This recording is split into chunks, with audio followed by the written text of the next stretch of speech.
Hello students, आज हम लोग कर रहे हैं 8th क्लास की ज्योग्राफी का 3rd chapter mineral and power resources. इसका फर्स्ट एंड सेकंड पार्ट जो है हम लोग ऑलरेडी देख चुके हैं और आज हम करेंगे थर्ड पार्ट। फर्स्ट पार्ट में हम लोगों ने देखा कि मिनरल्स, उसके टाइप, उसका डिस्ट्रीब्यूशन कैसा होता है। सेकंड पार्ट में हम लोगों ने कन्वेंशनल रिसोर्सेज के बारे में पढ़ा और आज हम लोग पढ़ेंगे नॉन कन्वेंशनल रिसोर्सेज। स्टार्ट करते हैं। Non conventional source of energy. The increasing use of fossil fuel, जिस तरह से फॉसिल फ्यूल का यूज़ इंक्रीज़ हो रहा है, it's leading to its shortage. इस एक समय आएगा कि ये नष्ट हो जाएंगे या फिर ये ख़त्म हो जाएंगे, इनकी कमी हो जाएगी। क्यों? क्योंकि फॉसिल फ्यूल, मैंने अभी लास्ट वीडियो में आपको बताया था कि वो ज़मीन के अंदर बरीड होते हैं, काफ़ी सालों से अंदर दबे रहने के कारण फॉसिल फ्यूल तैयार होते हैं, जैसे कोल है, पेट्रोलियम है, नेचुरल गैस है। और इसको अगर हम एस्टिमेटेड नहीं करेंगे, आज के कंजम्पशन का प्रेजेंट रेट नहीं नोट करा जाएगा, मतलब नहीं ध्यान दिया जाएगा, तो एक दिन ऐसा आएगा कि ये जो फ्यूल्स हैं, फॉसिल फ्यूल्स हैं, वो एग्जॉस्ट हो जाएंगे। More over there use also cause environmental pollution. और अगर हम इनका इस्तेमाल ज़्यादा करेंगे तो इन्वायरमेंटल पोल्यूशन यानी प्रदूषण का कारण भी ये बन सकते हैं। Therefore there is need for using non conventional sources. तो इसके लिए हमें क्या करना है? इसके लिए हमें ज़रूरत है नॉन कन्वेंशनल सोर्स के इस्तेमाल करने की, जैसे कि सोलर एनर्जी है, विंड एनर्जी है, टाइडल एनर्जी है। क्यों? क्योंकि ये जो है रिन्यूएबल हैं। रिन्यूएबल का मतलब होता है कि हम किसी चीज़ को बार बार प्रोड्यूस कर सकें, तो हमें इनका इस्तेमाल करना चाहिए। अब अगर हम सोलर एनर्जी की बात करें तो जो सन की हीट और एनर्जी और लाइट हम रोज़ महसूस करते हैं, अगर हम उसको ट्रैप कर लें सन से सोलर सेल्स के थ्रू, तो हम इलेक्ट्रिसिटी को प्रोड्यूस कर सकते हैं। Many of these cells are joined into solar panel to generate electricity for using heat और लाइटनिंग। तो हम अगर इन सोलर सेल्स को सोलर पैनल्स से जोड़ दें और इलेक्ट्रिसिटी को जनरेट करें, तो हम हीटिंग और लाइटनिंग के पर्पज़ के लिए इसका इस्तेमाल कर सकते हैं। The technology of utilizing solar energy benefits lot of the tropical countries that are blessed with abundant sunshine। तो जो ट्रॉपिकल कंट्रीज़ हैं वो ब्लेस्ड हैं। ब्लेस्ड का मतलब है कि वो भाग्यशाली हैं और उनके ऊपर आशीर्वाद है कि वो उनके पास काफ़ी प्रचुर मात्रा में सनशाइन है, यानी सूर्य की रोशनी जो है ट्रॉपिकल कंट्रीज़ में बहुत ज़्यादा मात्रा में अवेलेबल है। जिससे क्या होता है, सोलर एनर्जी बेनिफिट्स जो हैं यहाँ पर ज़्यादा मिल पाते हैं, क्योंकि ये टेक्नोलॉजी क्या है, सन से रिलेटेड है। सनशाइन चाहिए इसके लिए, और सनशाइन वहीं मिलेगी जहाँ पे सूर्य की रोशनी प्रॉपर वे में मिल पाएगी। Solar energy is also used in solar heaters. तो इस एनर्जी का इस्तेमाल कहाँ कहाँ होता है? सोलर हीटर्स में, सोलर कुकर्स में, सोलर ड्रायर्स में। इसके अलावा कहाँ होता है? कम्युनिटी लाइटनिंग, जैसे कि स्ट्रीट लाइट्स होती हैं वहाँ, और ट्रैफिक सिग्नल में। अब यहाँ पे देखिए एक डायग्राम दिया हुआ है, solar panels to trap solar energy. तो सोलर पैनल क्या कर रहे हैं? सोलर एनर्जी को ट्रैप कर रहे हैं, क्योंकि ये जो हैं वो सनशाइन से, मतलब जब इनको सूर्य की रोशनी प्रॉपर वे में मिलती है तो ये सोलर एनर्जी में कन्वर्ट हो जाते हैं। मगर ये जो प्रोसेस है बहुत एक्सपेंसिव होता है, इसलिए इसका इस्तेमाल हर जगह नहीं किया जा सकता। Wind energy.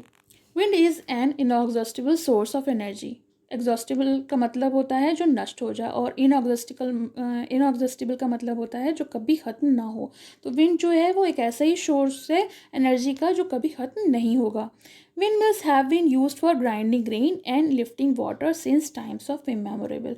सालों से, वर्षों से क्या हो रहा है, इसका इस्तेमाल उन विंड मिल्स में किया जा रहा है। और किस काम में? ग्राइंडिंग ग्रेन्स में से, मतलब जो अनाज है उसमें से धान को अलग करने के लिए या फिर पानी निकालने के लिए इसका इस्तेमाल हो रहा है। In modern time wind mills, the high speed winds rotate the wind mill which is connected to generator to produce electricity. और मॉडर्न टाइम में विंड मिल्स जो हैं वो जो है हाई स्पीड विंड्स रोटेट, मतलब बहुत ज़्यादा तेज़ हवा जो है रोटेट होती है, और इससे क्या होता है, विंड मिल्स जो हैं वो जनरेटर से कनेक्ट होती हैं, जिसके थ्रू इलेक्ट्रिसिटी प्रोड्यूस होती है। Wind farms having cluster of such wind mills. और जहाँ पे विंड फार्म्स होते हैं, जिन जगह पर, जैसे कि कोस्टल रीजन है, माउंटेन्स पासेस रीजन है, वहाँ पर विंड मिल्स जो हैं वो क्लस्टर में हैं, बहुत ज़्यादा मात्रा में। क्लस्टर का मतलब है झुंड में, यानी वहाँ पे एक विंड मिल नहीं मिलेगी, कई सारे विंड मिल मिलेंगी। Where the strong and steady winds blow, जहाँ पर बहुत तेज़ वेग से हवा बहती है। तेज़ वेग का मतलब जिसकी वेलोसिटी बहुत ज़्यादा तेज़ हो, जिससे कि जो स्पीड है विंड की वो बहुत ज़्यादा तेज़ हो सके और इलेक्ट्रिसिटी प्रोड्यूस हो सके। और ये विंड फार्म्स कहाँ पाए जाते हैं? ये पाए जाते हैं Netherland, Germany, Denmark, UK, USA, Spain. तो ये कुछ जगह हैं कंट्रीज़ दुनिया में जहाँ पर विंड फार्म्स पाए जाते हैं और ये क्या करते हैं, विंड एनर्जी प्रोड्यूस करते हैं। अब हम नेक्स्ट टॉपिक अपना देखते हैं, nuclear power. Nuclear power is obtained from energy stored in the nuclei of atom, naturally occurring radioactive elements like uranium और thorium। तो जहाँ पर ये radioactive elements हैं जो naturally occur करते हैं, जैसे कि यूरेनियम और थोरियम, तो वहाँ पे उसके न्यूक्लियाई ऑफ एटम जो हैं उसके थ्रू न्यूक्लियर पावर ऑब्टेन की जाती है। कैसे? These fuels undergoes nuclear fission in nuclear reactor। ये जो फ्यूल्स होते हैं यूरेनियम और थोरियम, इनको हम न्यूक्लियर रिएक्टर में भेजते हैं और उसके फिजन से, उसके टूटने से, विखंडन, फिजन में होता है विखंडन यानी टूट जाना, और फ्यूजन में तब क्या होता है यानी संगलन, कोई चीज़ जोड़ी जाती है तो उसको हम फ्यूजन कहते हैं, फ्यूज़ करना। और जब कोई चीज़ टूटती है विखंडन, तो उसको हम फ्यूजन कहते हैं। तो यहाँ पर टूटने से जो है पावर एमिट होती है, पावर जनरेट होती है। The greatest producer of nuclear power, तो न्यूक्लियर पावर के ग्रेटेस्ट प्रोड्यूसर कौन है वर्ल्ड में? USA and Europe. ये जो हैं वर्ल्ड के ग्रेटेस्ट प्रोड्यूसर हैं न्यूक्लियर पावर के। और इंडिया में कौन कौन है? राजस्थान और झारखंड। यहाँ पर लार्ज डिपॉजिट है यूरेनियम के, इस वजह से है यहाँ पर न्यूक्लियर पावर स्टेशन है। और थोरियम कहाँ पाया जाता है लार्ज क्वांटिटी में? मोनोजोइट सैंड ऑफ केरला, यहाँ पे पाया जाता है। तो फिर यहाँ पर भी पावर स्टेशन है, न्यूक्लियर पावर स्टेशन। इसके अलावा कहाँ पर है इंडिया में? कालपक्कम इन तमिलनाडु, तारापुर इन महाराष्ट्र, रण प्रताप सागर जो कोटा में है राजस्थान, और Narora in UP and Kaiga in Karnataka. तो ये कुछ एरियाज़ हैं जहाँ पर न्यूक्लियर पावर स्टेशन स्थित हैं भारत में। ये न्यूक्लियर एनर्जी का डायग्राम दिया हुआ है और ये है न्यूक्लियर रिएक्टर। और न्यूक्लियर रिएक्टर में क्या हो रहा है? फ्यूजन हो रहा है उन एलिमेंट्स का जिनके बारे में भी हमने बात करी थी, यूरेनियम और थोरियम। तो इसका फ्यूजन होता है, उससे क्या होता है, एनर्जी जो है रिलीज़ होती है और वो स्टीम, मतलब पानी को बॉयल कर देती है और उससे स्टीम बनती है। स्टीम जो है टरबाइन को चलाती है और उसके थ्रू क्या होता है, जनरेट होती है इलेक्ट्रिसिटी। तो ये जो मैकेनिकल एनर्जी है वो इलेक्ट्रिकल एनर्जी में चेंज होती है। तो इस तरीके से न्यूक्लियर एनर्जी हमको मिलती है। अब नेक्स्ट टॉपिक है हमारा geothermal energy. Heat energy obtained from the earth is called geothermal energy. तो जो हमें हीट मिलती है अर्थ के भीतर से, उससे हम जियोथर्मल एनर्जी प्रोड्यूस कर सकते हैं।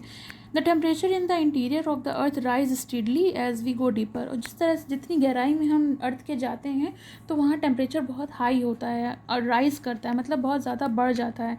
Sometimes this heat energy may be surface itself to form hot spring. और इसके चलते हॉट स्प्रिंग्स बन जाते हैं। हॉट स्प्रिंग्स क्या होते हैं? जैसे कि जो लद्दाख में होते हैं, जब काफ़ी खौलता हुआ पानी। This heat energy can be use to generate power. इसमें भी पानी बॉयल हो रहा है तो वो भी उसी तरीके से इलेक्ट्रिसिटी में कन्वर्ट हो जाता है और ये हीट एनर्जी जो है वो जनरेट करती है पावर, यानी इलेक्ट्रिसिटी प्रोड्यूस करती है। Geothermal energy is form of hot spring has been used for cooking, heating and bathing for several years। तो ये एनर्जी किस फॉर्म में होती है? हॉट स्प्रिंग में। तो ये कुकिंग के लिए, हीटिंग के लिए और बाथिंग के लिए कई सालों से इसी काम के लिए इस्तेमाल हो रही है। यूएसए जो है ये world largest geothermal power plant है।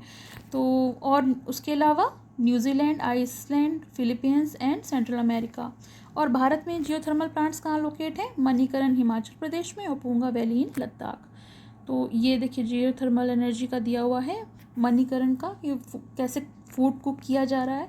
यहाँ पे इतना खौलता हुआ पानी होता है कि खाना जो है पक जाता है उसी में। उसी तरीके से देखिए ये जियोथर्मल एनर्जी का दिया हुआ है, नेचुरल क्रैक्स हैं, ये नेचुरल क्रैक्स हैं और यहाँ से स्टीम निकल रही है क्योंकि अंदर काफ़ी गर्मी है तो उसकी स्टीम बन गई है। और ये टरबाइन है, इसी तरीके से स्टीम जो है टरबाइन को चलाते हैं और इलेक्ट्रिसिटी जनरेट होती है। अब नेक्स्ट है हमारा tidal energy. Tidal energy generated from tides is called tidal energy. तो जो हाई टाइड और लो टाइड आते हैं ओशन में, उससे जो एनर्जी जनरेट होती है उसे हम टाइडल एनर्जी कहते हैं। Tidal energy can be harnessed by building dams at narrow opening of the sea. During high tide, the energy of the tide is used to turn the turbine installed in the dam produce electricity। इसे diagram के through समझ लेते हैं। ये देखिए diagram दिया हुआ है। टाइडल एनर्जी कैसे प्रोड्यूस होती है? तो देखिए जो ओशन में ये डैम्स बना दिए जाते हैं, ये जो डैम्स होते हैं वो नैरो होते हैं। नैरो मतलब बहुत पतले डैम्स होते हैं। और यहाँ पे जब ओशन में हाई टाइड्स आती हैं, जो वेव्स होती हैं काफ़ी ज़्यादा हो जाती हैं, तेज़ जो हो जाती हैं, तो जो टरबाइन लगे हुए हैं ये मूव होते हैं और इससे क्या होती है, इलेक्ट्रिसिटी प्रोड्यूस होती है। मेन बात ये होती है कि टरबाइन हम किसी भी तरह से उसको मतलब उसको किसी भी तरह से मूव करा सकें, उसके थ्रू ही हम इलेक्ट्रिसिटी को प्रोड्यूस कर सकते हैं। ये देखिए जनरेटर लगा हुआ है और इससे हम इलेक्ट्रिसिटी को प्रोड्यूस कर पाते हैं। तो यहाँ इस तरह से इलेक्ट्रिसिटी प्रोड्यूस होती है। अब देखिए यहाँ पे एक फैक्ट भी दिया है, do you know the first tidal energy station was build in France. तो पहला टाइडल स्टेशन कहाँ बना था एनर्जी का? फ्रांस में बिल्ड हुआ था। During high tides the energy of tides is use to turn the turbine install in the dam.